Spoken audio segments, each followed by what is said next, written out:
My Life, My Religion, now on BBC Learning Zone as we meet 14-year-old Simran to find out what it means to be Hindu.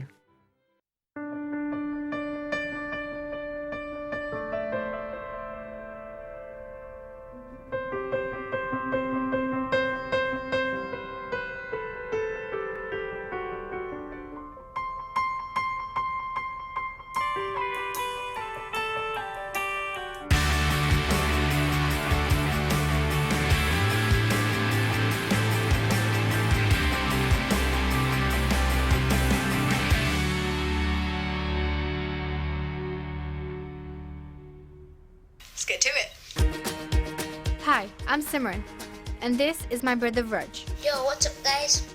I'm 14 and my religion is Hinduism. There we go.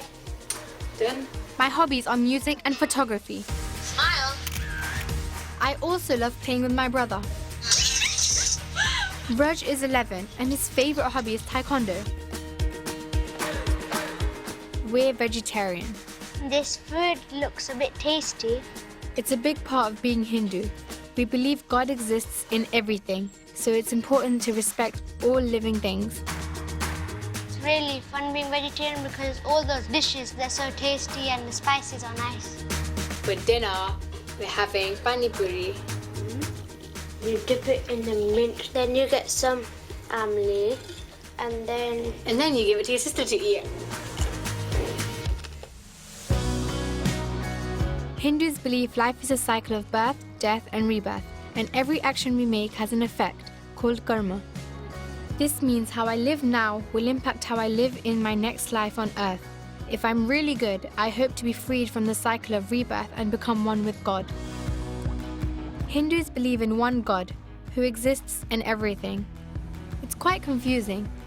To help us understand, names, images and qualities are given to millions of gods and goddesses. This makes it easier for me to think about God and helps me focus during worship.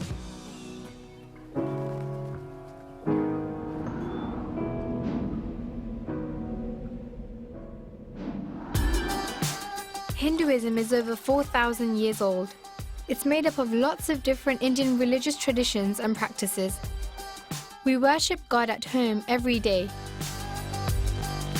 Absolutely love that statue of him. We believe in one true God, Brahman, who has millions of qualities.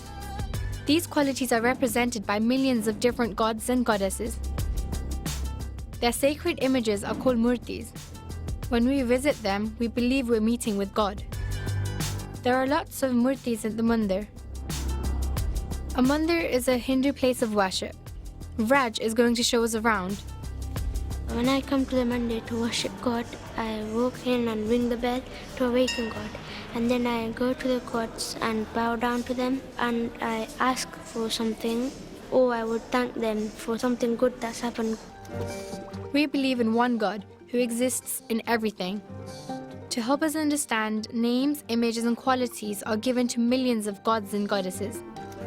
You say that there's only one because gods are gods, but they've got different qualities which makes people say that there's loads of gods. For example, if there's a whole bunch of flowers, we would say they're one, or because a flower is a flower and all of them are called flowers, but there's different qualities for them because they're different colors and they smell different. So the same applying with God.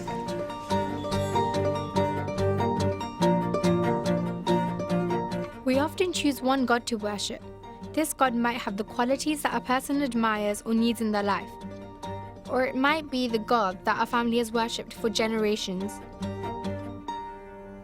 The God that me and my family worship is Shiv, and we worship him because he's really special to us and he's the creator of this world.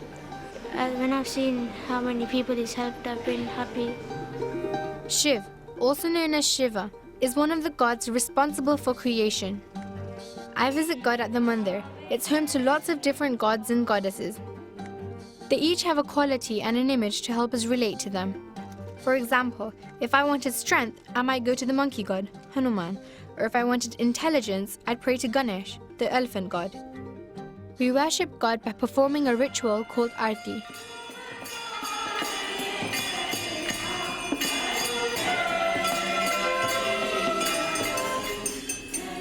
At Aarti ceremony, I always feel close to God because we're focusing, we close our eyes, we sing.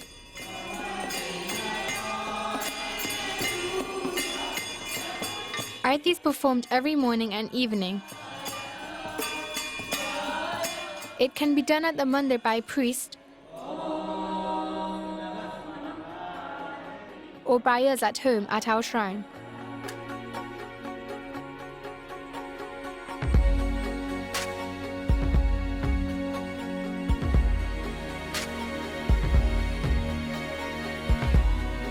Murtis are the sacred images we use to represent God.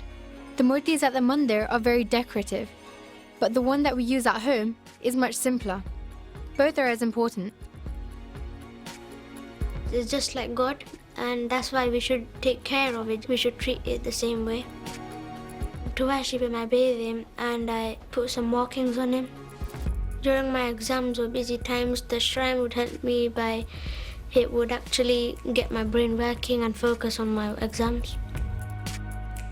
Coming to the shrine makes me calm and gives me peace as well.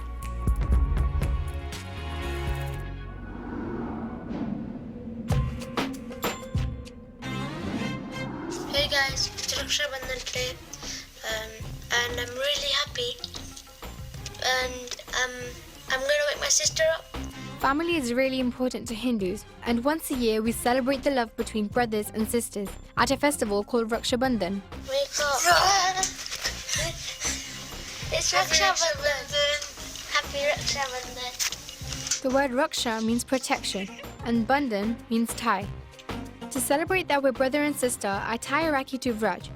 Once it's tied, it's Vraj's duty to protect me. Like any other brothers and sisters, we argue.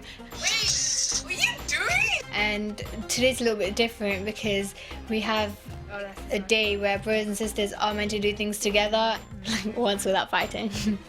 Look, my nail just fell in. I've come shopping with my friend Bhargavi to buy Vraj's Rakhi.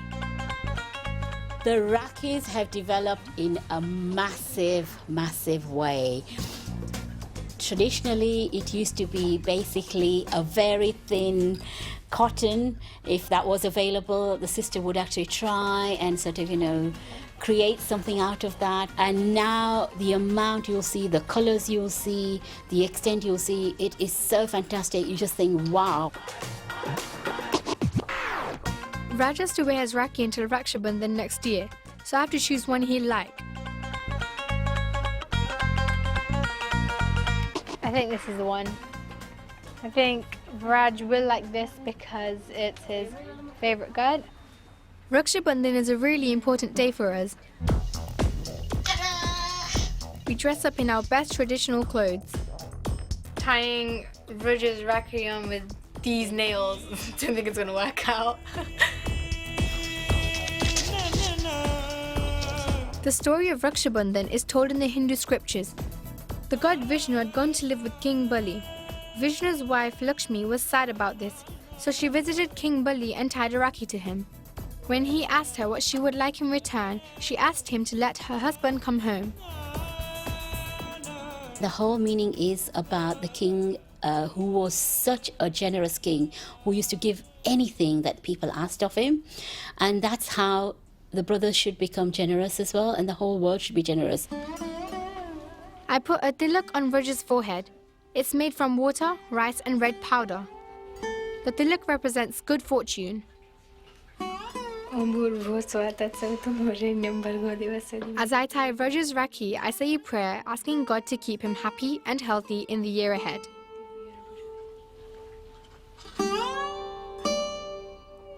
I then feed Vraj a sweet. Tastes kind of like apple crumble. Vraj is younger than me, so out of respect, he touches my feet. Be successful. Happy Raksha Bandhan. It's not all about Vraj though, and in return for his Rakhi, I get a gift too. Yay! Woo! Nail polish. If you don't have a brother, you can still celebrate at Raksha Bandhan. You can give a Rakhi to your cousins or friends. Raj will carry out his duties to protect me by being there when I'm in trouble, or even if I'm not, and he has kind of like the sense that I am, he'd hopefully be there at the right time.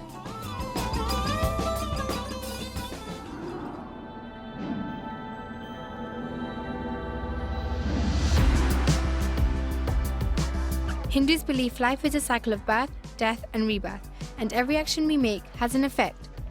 This action is called karma. Karma can be good or bad. We get good karma if we're kind, but bad karma if we're selfish. This good or bad karma impacts how I will live in my next life on earth. If I'm really good, I hope to be freed from the cycle of rebirth.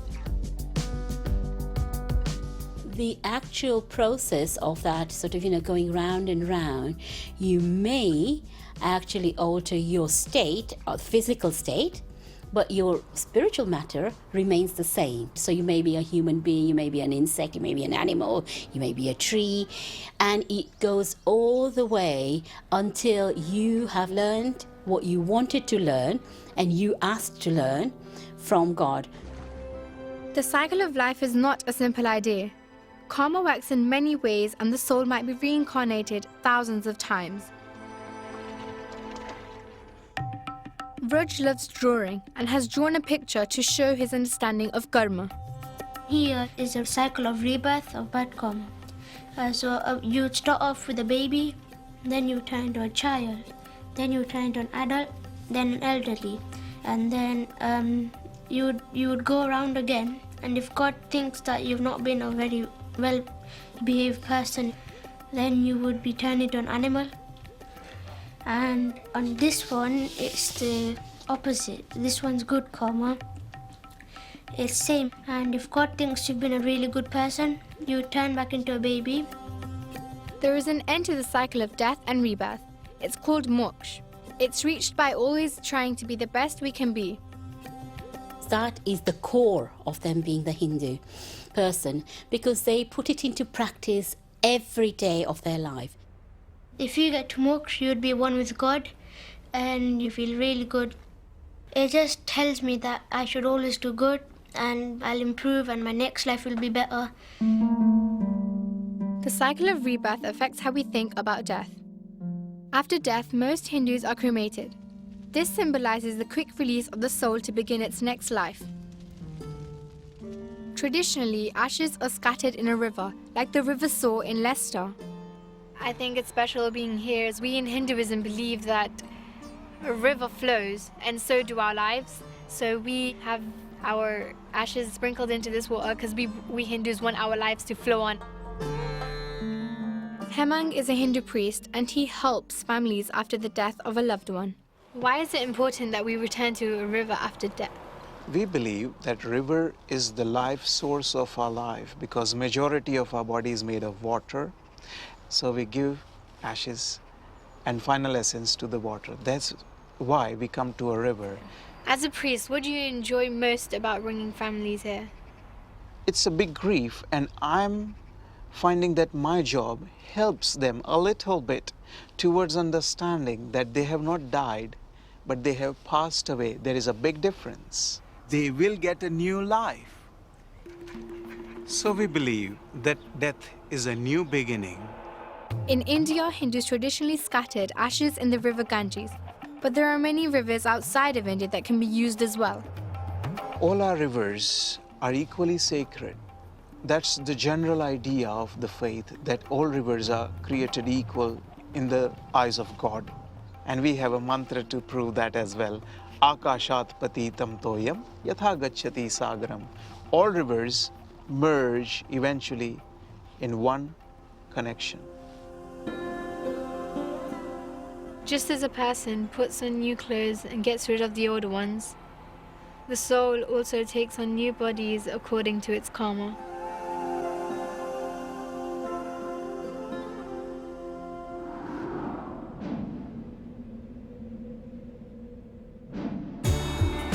Rivers are holy places for Hindus, and we believe bathing in them removes bad karma.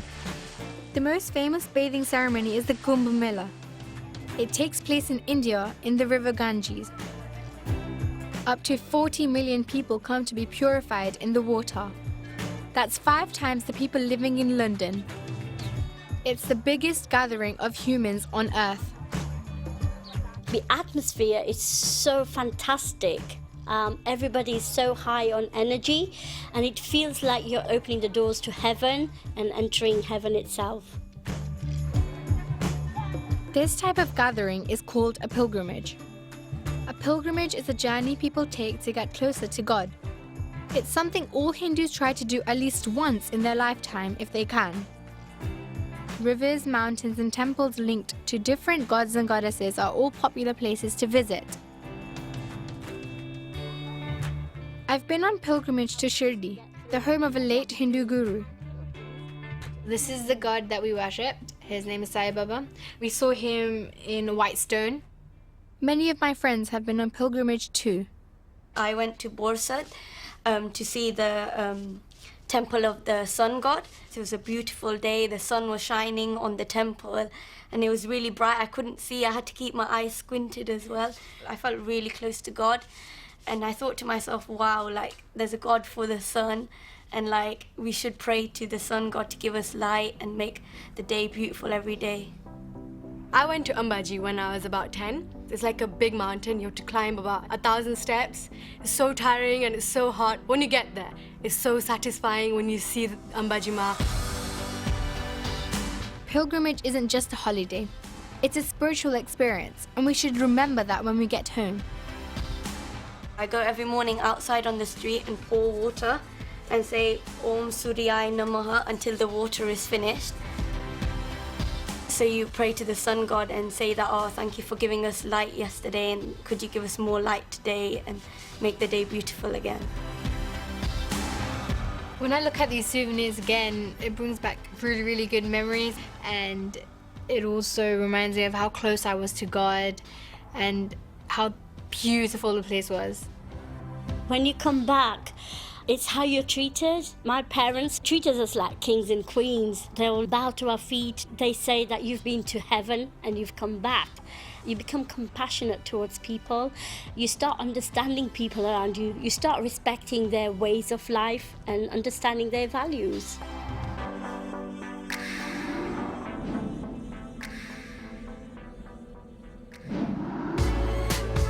In Hinduism, marriage is a duty and weddings are very special occasions. They also tend to be very big. When I was younger, I went to my auntie's wedding in India. It was a huge celebration. Hindu weddings are attended by so many people because it's not just 2 families coming together, but it's 2 whole communities coming together, and that's why there were so many people at my auntie's wedding. A Hindu wedding takes lots of planning because there are so many guests. Nikki and Hemal are busy getting ready for their big day. I'm really excited about the whole family getting together, everyone dancing away, food. I'm happy to bring a wife into this family. I mean, to know that I'm spending the rest of my life with the woman I love, you can't beat that. Before a Hindu wedding, the bride celebrates with her friends and family. This is called a Mendi party. At the party, the bride and her guests have patterns drawn on their hands and feet using a special dye called henna. I had my henna done. It did tickle at first, and I got to choose my own pattern. I liked the henna that was done on me. Once the henna is applied, it takes a few hours for the colour to develop, so you have to be patient. The darker the colour it is, it shows that the husband loves me more. The wedding often takes place under a canopy called a mandap. Traditionally, mandaps were decorated with leaves, but modern mandaps come in lots of styles. The reason we have it is so it keeps the good energy in and the bad energy out. We want good things to happen in the family, not bad things.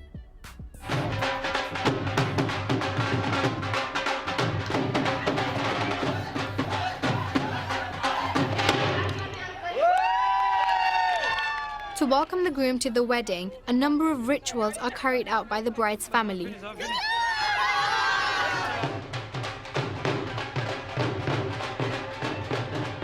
There's lots of fun traditions at Hindu weddings. Hemal has his shoes stolen by the bride's family. After the ceremony, he'll have to pay to get them back.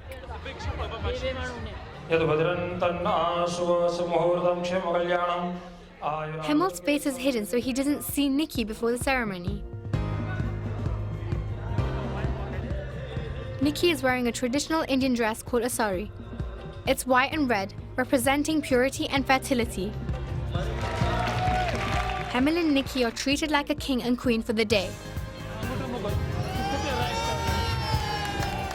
Rituals take place symbolizing Hemel and Nikki's love for each other, to protect them from harm and to show their lives are now joined together.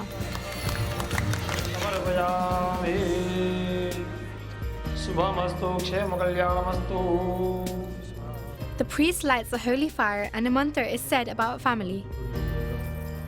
Nikki and Hemel then walk around the sacred fire 4 times.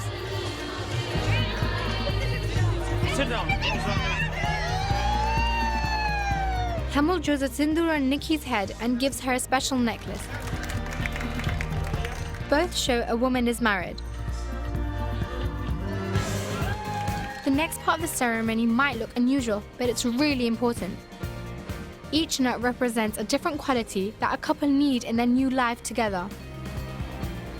In some weddings, these qualities are represented by the couple taking 7 steps together. People enjoy Hindu weddings because they get to take pictures with the bride and groom. And they get to meet new people, make new friends. Whether in the UK or in India, weddings bring families and communities together, and it's a great reason to celebrate.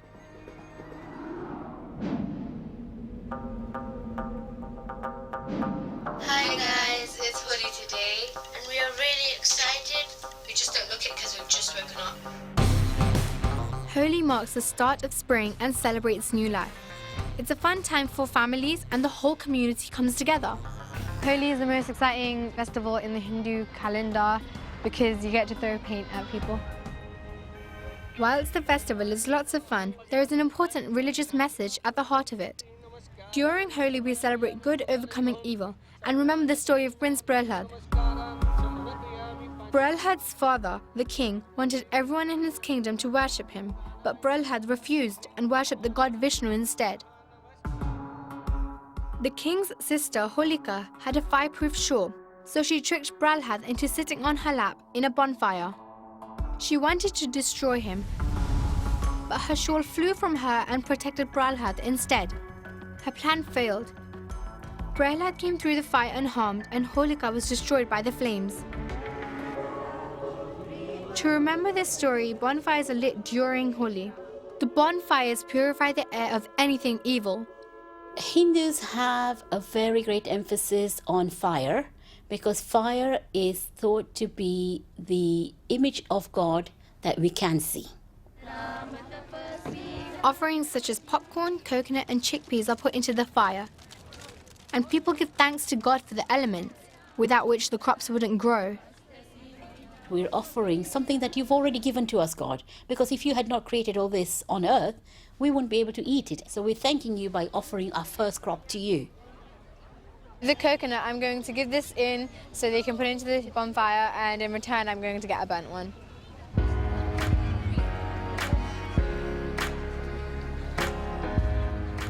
Holi is also known as the Festival of Colour. People throw coloured paints at one another. It's lots of fun. Some people believe this originates with Krishna, who was a very playful boy, and threw coloured water over milkmaids. It was really fun. We love running around with our friends and we love throwing colours at each other. The best thing about Holi is that there are no rules. We're allowed to hit anyone, anywhere. And you actually won't get told off for it. God has created colour to make the world a beautiful place to live in. And so colours are thrown saying we need to make our lives colourful. We need to forget and forgive any misgivings we've had in the past, and you move forward. Each colour represents the virtue of the soul. Red is power, orange is purity, green is love. I'm not sure what colour is on my face, but it feels as though there's a lot of it. Throwing paint at Roj, it feels good. I can get her back.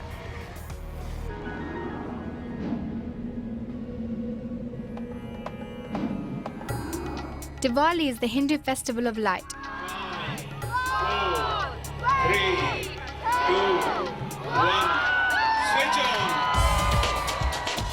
Diwali celebrates light over darkness and the hope that good will happen. So Diva meaning light, and Diwali bit is the whole row of lights. And the whole point is you must actually have light in your life to see anything and to move anywhere.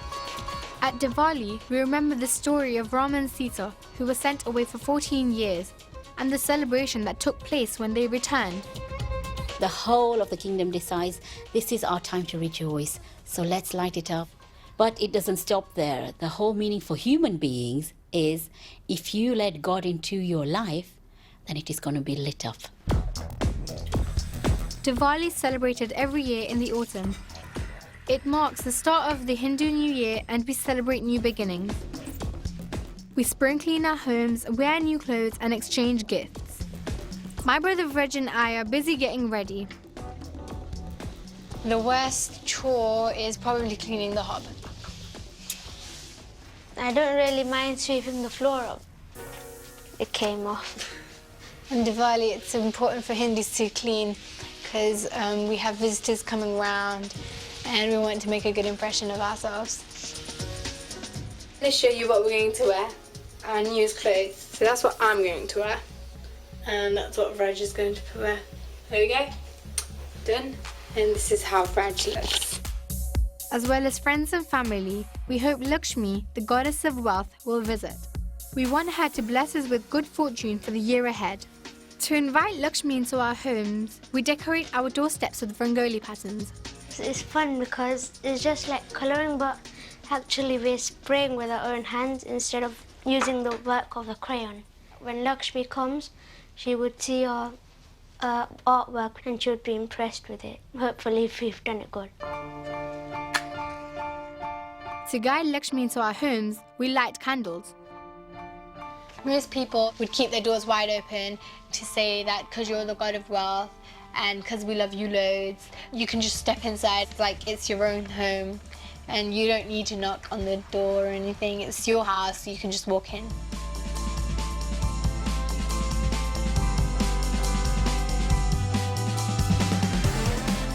At Diwali, homes and streets are decorated with rows of lights.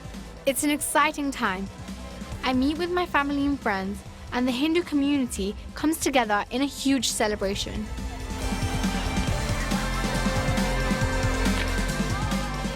The fireworks are used on Diwali because of the lights and how bright they shine.